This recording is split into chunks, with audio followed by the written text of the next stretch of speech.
Pengenalan subnetting. Apa itu subnetting? Subnetting berarti memecah jaringan menjadi beberapa jaringan kecil untuk memperbanyak network ID dari suatu network ID yang sudah ada, di mana sebagian host TD dikorbankan untuk digunakan dalam membuat TD tambahan. Bagaimana proses subnetting? Proses metode subnetting ini dapat dilakukan pada IP address kelas A, B, dan C saja. Menurut buku pengantar jaringan komputer karangan Lewin Syafrizal, IP address dibagi menjadi beberapa jenis, yakni public IP address bisa diakses dengan jaringan internet dan bisa dimiliki oleh semua perangkat.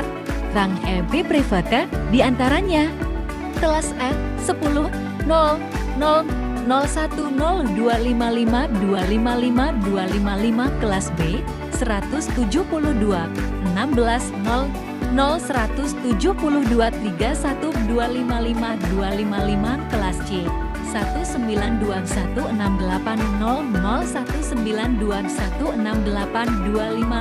255 Private IP address.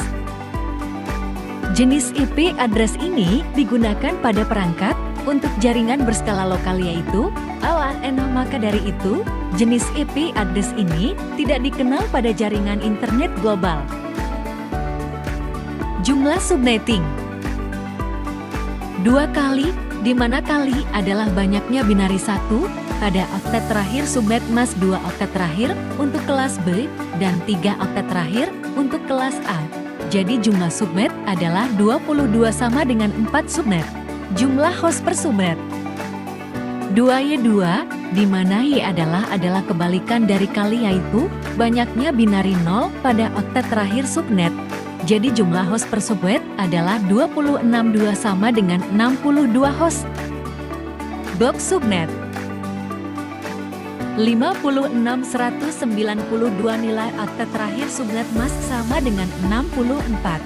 Subnet berikutnya adalah 64 tambah 64 sama dengan 128 dan 128 tambah 64 sama dengan 192. Jadi subnet lengkapnya adalah 0,6492. Host dan broadcast yang valid. Mengetahui host dan broadcast yang valid memerlukan tabel dengan catatan host pertama adalah 1 angka, setelah subnet dan broadcast adalah 1 angka sebelum subnet berikutnya. Tujuan subnetting. Hadirnya teknik subnetting dapat memudahkan seorang network administrator dalam mengamankan jaringan. Selain itu, ada beberapa tujuan lain dari teknik subnetting ini yang perlu untuk diketahui, yaitu 1. Untuk mengefisienkan pengalamatan, misal untuk jaringan yang hanya mempunyai 10 host, kalau kita menggunakan kelas C saja, terdapat 254 10 sama dengan 244 alamat yang tidak terpakai. 2. Membagi satu kelas network atas sejumlah subnetwork dengan arti membagi suatu kelas jaringan menjadi bagian-bagian yang lebih kecil. 3. Menempatkan suatu host apakah berada dalam satu jaringan atau tidak. 4. Untuk mengatasi masalah perbedaan hardware dengan topologi fisik jaringan. 5. Untuk mengefisienkan alokasi IP address dalam sebuah jaringan supaya bisa memaksimalkan penggunaan IP address. 6. Mengatasi masalah perbedaan hardware dan media fisik yang digunakan dalam suatu network. Karena router IP hanya dapat mengintegrasikan berbagai network dengan media fisik yang berbeda jika setiap network memiliki address network yang unik.